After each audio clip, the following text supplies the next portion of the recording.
Big Pete started actually when I grew my first plants in 1979 by just throwing seeds out my window after rolling a joint. It was growing weed up in the Santa Cruz mountains, and we needed a place to put all our shade. We were like, we can't waste this stuff. Let's make hash or let's make brownies. Let's do something different. That year I made my first batch of brownies and got the football team incredibly stoned. We started our mission in 2010, and it was all about providing cookies for each and every person, really focusing on having a consistent and enjoyable experience from the taste to the quality to the effects. Our plan is to remain in the baked good category because that's what we do best. And we sold our first cookies to the dispensaries in San Jose, South Bay Healing Center being one of them, now Airfield Supply.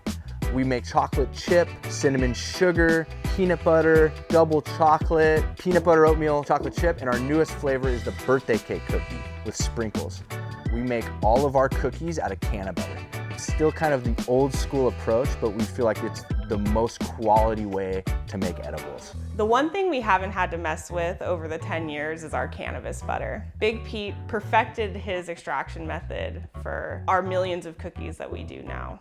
We want to make you feel that every time you take a bite out of a Big Pete's cookie, you're getting that Santa Cruz feel, that hang loose, relax, enjoy vibe that our Santa Cruz community brings.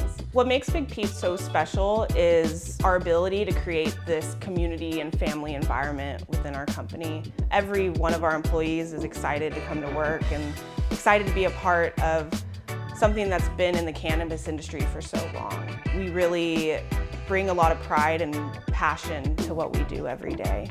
Over the past 10 years, we've kind of worked out all the bugs of making cookies. And I feel like the future of Big Pete's is making new products, some new flavors, vegan options, and possibly down the road, making some canna butter as a product. Whether it's at a party, whether it's helping them sleep at night, whether it's helping them recover from an injury, our cookies have helped so many different people in so many different ways. I just want to continue to help people.